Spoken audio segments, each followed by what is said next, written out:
Bonjour à tous, c'est Chloé de Filmmaning, j'espère que vous allez bien. Je vous retrouve aujourd'hui pour vous parler de Bitcoin. Alors, qu'est-ce que Bitcoin ? Vous en avez très certainement entendu parler, mais au fond, est-ce que vous savez ce que c'est ? Eh bien, restez avec moi, je vais vous en dire plus. Cryptalk, c'est le podcast dédié à la crypto. Alors, chaque vendredi, où que vous soyez, embarquez-nous avec vous. Pour commencer, le Bitcoin est une monnaie numérique, décentralisée, échangée entre deux parties. Cette crypto n'implique pas d'intermédiaire comme avec les banques ou d'autres institutions financières, et son white paper, qui s'apparente à un gros cahier des charges, publié par son mystérieux créateur Satoshi Nakamoto, décrit ses principales caractéristiques.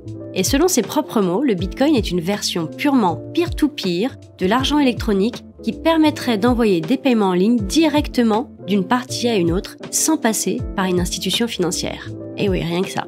Alors pour comprendre Bitcoin, il faut d'abord comprendre sa structure, il faut comprendre le mode de fonctionnement de son écosystème et son utilisation.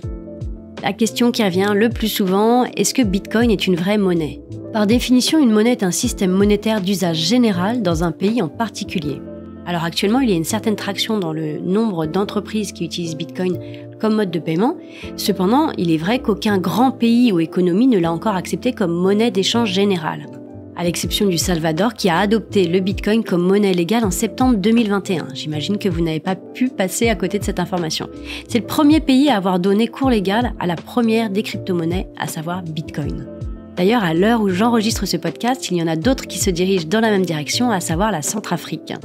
On regardera ça avec attention, affaire à suivre. Alors l'une des raisons importantes de l'évolution remarquable de Bitcoin, en plus de l'innovation et des principes que cette crypto représente, c'est le durcissement des réglementations. Il est vrai qu'il y a tout un processus de KYC désormais quand vous onboardez sur des plateformes, c'est ce qui signifie Know Your Customer, en gros c'est pour montrer patte blanche, et il y a la lutte contre le blanchiment d'argent par les banques et les institutions financières. Et donc tout ça, ça a vraiment favorisé son adoption, ça a rassuré, ça a régulé. Il y a maintenant un échange beaucoup plus important d'informations entre les pays sur les transactions par le biais du système bancaire traditionnel. Et par conséquent, les bitcoins s'utilisent plus largement comme une monnaie parallèle pour pouvoir effectuer des transactions. Un autre accès très important, c'est l'acceptabilité du bitcoin en tant que moyen de paiement mondial. Alors il n'est pas lié à la devise d'aucun pays en particulier, les développements dans un pays ou un autre ne l'impactent pas du coup. Mais alors, comment fonctionne cette crypto-monnaie, me direz-vous ? Eh bien, actuellement, si vous devez transférer des fonds à quelqu'un, l'un des moyens possibles consiste à donner directement de l'argent. Vous pouvez également utiliser un intermédiaire de confiance, votre banque par exemple, pour pouvoir le faire. Et du coup, les deux mécanismes, qu'il s'agisse d'espèces avec la banque centrale du pays ou de transfert électronique, impliquent forcément un intermédiaire. Et lorsqu'il y a intermédiaire, ça implique forcément des coûts de transaction.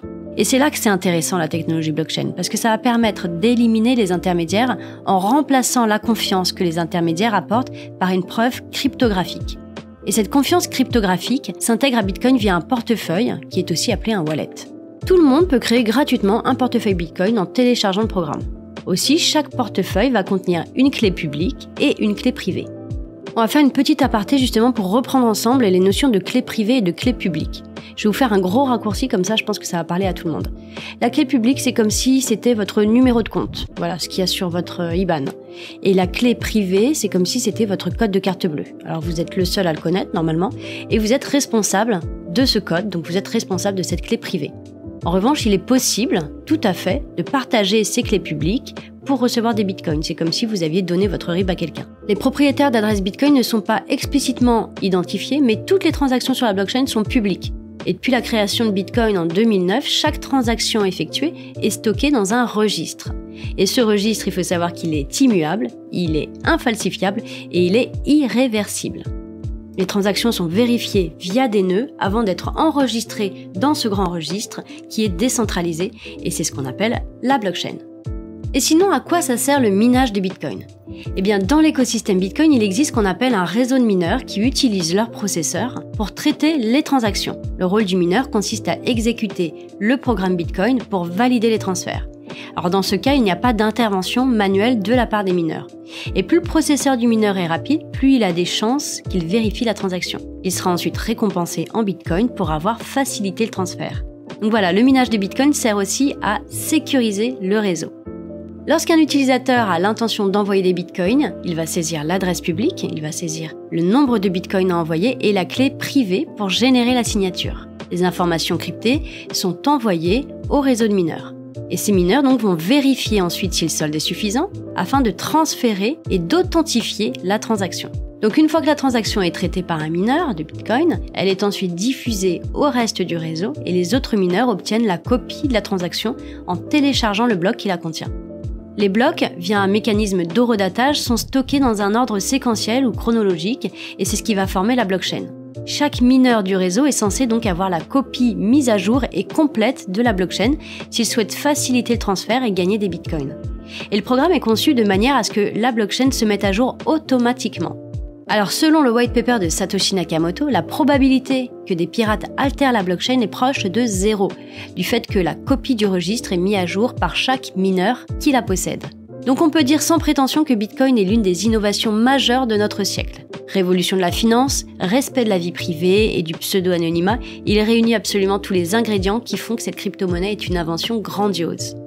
Vous avez envie de vous faire une première expérience, vous avez envie de franchir le cap, vous avez peut-être déjà du Bitcoin, sachez que tous les chemins sont possibles pour y accéder.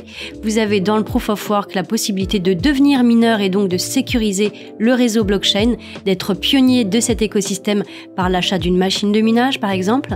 Vous pouvez également faire de l'achat de Bitcoin directement. Vous pouvez mettre en place des techniques de DCA par exemple pour lisser votre investissement. Bref, toutes les alternatives sont possibles avec Bitcoin. Vous pouvez même maintenant le placer en stacking DeFi sur notre offre notamment pour générer du revenu passif. Pour rappel, si vous avez la moindre question, n'hésitez pas à solliciter notre support client. Il est ouvert du lundi au vendredi de 9h à 17h. Pour ma part, il me reste à vous souhaiter un très bon week-end. À la semaine prochaine. C'était Chloé de Filmaning.